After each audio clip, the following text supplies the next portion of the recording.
August 1 ಮತ್ತು 2ರಂದು JNNC ಕಾಲೇಜಿನ ಆವರಣದಲ್ಲಿ 48ನೇ ಸರಣಿಯ ರಾಜ್ಯ ಮಟ್ಟದ ವಿದ್ಯಾರ್ಥಿಗಳ ಪೋಸ್ಟರ್ ಪ್ರಸ್ತುತಿ ಮತ್ತು ಪ್ರಾಜೆಕ್ಟ್ಗಳ ಪ್ರದರ್ಶನ ಕಾರ್ಯಕ್ರಮ ಆಯೋಜನೆ ಮಾಡಲಾಗಿದೆ.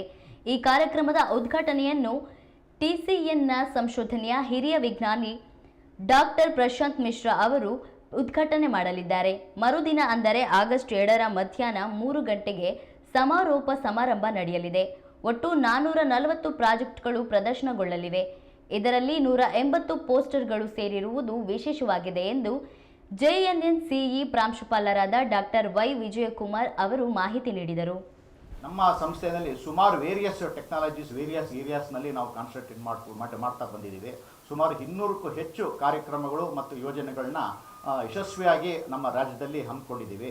ಮೇಜರ್ ಏರಿಯಾಸ್ ಆಫ್ ಎಜುಕೇಷನ್ನು, ನೀರಿನ ಬಗ್ಗೆ, ಶಕ್ತಿಯ ಬಗ್ಗೆ, ಮತ್ತು housing, geospatial technologies, remote sensing technologies, ಇದ್ರ ಬಗ್ಗೆ ಎಲ್ಲ ಸುಮಾರು ಪ್ರಾಜೆಕ್ಟ್ಸ್ ಆ್ಯಂಡ್ ಪ್ರೋಗ್ರಾಮ್ಸ್ನ ನಾವು ಇನಿಷಿಯೇಟ್ ಮಾಡಿ ನಮ್ಮ ಭಾರತ ಸರ್ಕಾರ, department of science and technology government of India ಮತ್ತು department of science and technology government of Karnataka, ಇವೆರಡೂ ಸಂಸ್ಥೆಗಳು ನಮ್ಮ ಬೆನ್ನು ಎಲುಬಾಗಿ ನಿಂತ್ಕೊಂಡು ನಮಗೆ ಸಹಕಾರ, ಹಣಕಾಸಿನ ಸಹಾಯ ಮಾಡಿಕೊಂಡು ಬರ್ತಾ ಇದ್ದಾರೆ ಇವತ್ತಿಗೂ ಕೂಡ.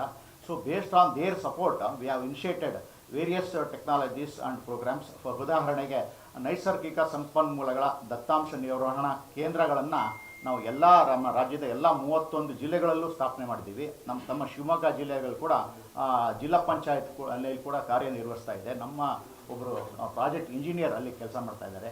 GS ಬೇಸ್ಡ್ ಮತ್ತು ರಿಮೋಟ್ ಸೆನ್ಸಿಂಗ್ ಟೆಕ್ನಾಲಜೀಸ್ ಮೂಲಕ decision making DSS support system ಮೂಲಕ ನಮ್ಮ ಚೀಫ್ ಎಕ್ಸಿಕ್ಯೂಟಿವ್ ಆಫೀಸರು ಮತ್ತು ಡೆಪ್ಟಿ ಕಮಿಷನರ್ ಅವರಿಗೆ ಮತ್ತು ಅದರ್ ಲೈನ್ ಡಿಪಾರ್ಟ್ಮೆಂಟ್ಸ್ ಕೂಡ ಅವರು ಸಹಾಯ ಮಾಡ್ತಾ ಇದ್ದಾರೆ. ಅದೇ ರೀತಿ ನಾವು ಲರ್ನಿಂಗ್ ಸೆಂಟರ್ಸ್ ಕೂಡ ಸ್ಥಾಪನೆ ಮಾಡಿದ್ವಿ.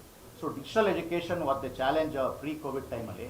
ಸೊ ಡ್ಯೂರಿಂಗ್ ದೋಸ್ ಟೈಮ್ 2015ಇಂದ ನಾವು ಸರ್ಕಾರದ ಸಹಾಯ ತಗೊಂಡು ಸುಮಾರು 200ಕ್ಕೂ ಹೆಚ್ಚು ಕ್ರೈಸ್ ಸಂಸ್ಥೆ ಇದೆ.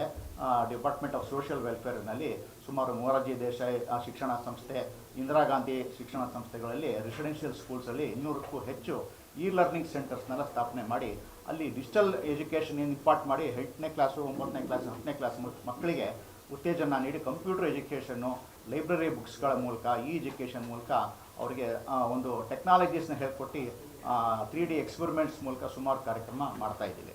ಸೊ ಇನ್ನು ಮುಂದುವರೆದಂತೆ ನಮ್ಮ ಒಂದು ಶಿಕ್ಷಣದಲ್ಲಿ ಇದರೊಳಗೆ ಸ್ಟೂಡೆಂಟ್ ಪ್ರಾಜೆಕ್ಟ್ ಪ್ರೋಗ್ರಾಮ್ ಅಂದ್ಬಿಟ್ಟು ಕೌನ್ಸಿಲ್ ಇನಿಷಿಯೇಟೆಡ್ ಇನ್ 1977. 1977ರಿಂದ ಈ ಸ್ಟೂಡೆಂಟ್ ಯೋಜನೆ ಕಾರ್ಯಕ್ರಮ, ಸ್ಟೂಡೆಂಟ್ ಪ್ರಾಜೆಕ್ಟ್ ಪ್ರೋಗ್ರಾಮ್ ಅಂದ್ಬಿಟ್ಟು ಸ್ಟಾರ್ಟ್ ಮಾಡೋದು. Because of the various technologies ಮತ್ತು ನಮ್ಮ ಒಂದು ಇಂಜಿನಿಯರಿಂಗ್ ಹುಡುಗರ ಪ್ರತಿಭೆಗಳನ್ನ ಗುರುತಿಸಿ ಗ್ರಾಮೀಣದಲ್ಲಿ ಏನೇನು ಸಮಸ್ಯೆಗಳಿದೆ, ಇಂಡಸ್ಟ್ರಿನಲ್ಲಿ ಏನೇನು ಸಮಸ್ಯೆಗಳಿದೆ, ಅದಕ್ಕೆಲ್ಲ ಪರಿಹಾರ ಕಂಡುಹಿಡಿದು ನಮ್ಮ ಇಂಜಿನಿಯರಿಂಗ್ ಹುಡುಗರನ್ನ ಐಡಿಯಾಸ್ನ ತಗೊಂಡು ಪ್ರಾಜೆಕ್ಟ್ ಮಾಡಿ ಇಂಪ್ಲಿಮೆಂಟ್ ಮಾಡೋದಕ್ಕೆ, ಅವರಿಗೆ ಉತ್ತೇಜನ ಕೊಡೋದಕ್ಕೆ ಮತ್ತು ಸ್ಟಾರ್ಟಪ್ ಕಂಪನಿಗಳನ್ನ ಸ್ಟಾರ್ಟ್ ಮಾಡೋದಕ್ಕೆ ಉತ್ತೇಜನ ಕೊಡೋಕ್ಕೆ ನಮ್ಮ ಸರ್ಕಾರ department of science and technology ಧನ ಸಹಾಯದಿಂದ ವಿ ಸ್ಟಾರ್ಟೆಡ್. ಸೊ ಇದುವರೆಗೂ ಕೂಡ ನಿಮ್ಗೆ ಹೇಳಬೇಕು ಅಂದರೆ I am very happy to inform, ನಾವು ಇಲ್ಲಿವರೆಗೂ ಇದು 48ನೇ ವರ್ಷ ನಾವು ಸ್ಟೂಡೆಂಟ್ ಪ್ರಾಜೆಕ್ಟ್ ಪ್ರೋಗ್ರಾಮ್ ಸ್ಟಾರ್ಟ್ ಮಾಡಿ 1977ಇಂದ ಸುಮಾರು 18,500 ಪ್ರಾಜೆಕ್ಟ್ಸ್ಗಳನ್ನ ನಾವು ಸಪೋರ್ಟ್ ಮಾಡಿದ್ದೀವಿ ನಮ್ಮ ಒಂದು ಕರ್ನಾಟಕ ರಾಜ್ಯ ವಿಜ್ಞಾನ ಮತ್ತು ತಂತ್ರಜ್ಞಾನ ಮಂಡಳಿಯಿಂದ. It has funded more than 10 to 12 crores of rupees for the various engineering students across the state.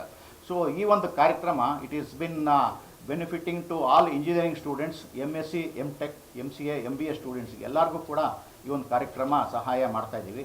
So ಈ particular year 48 series we started in the month of October 2020.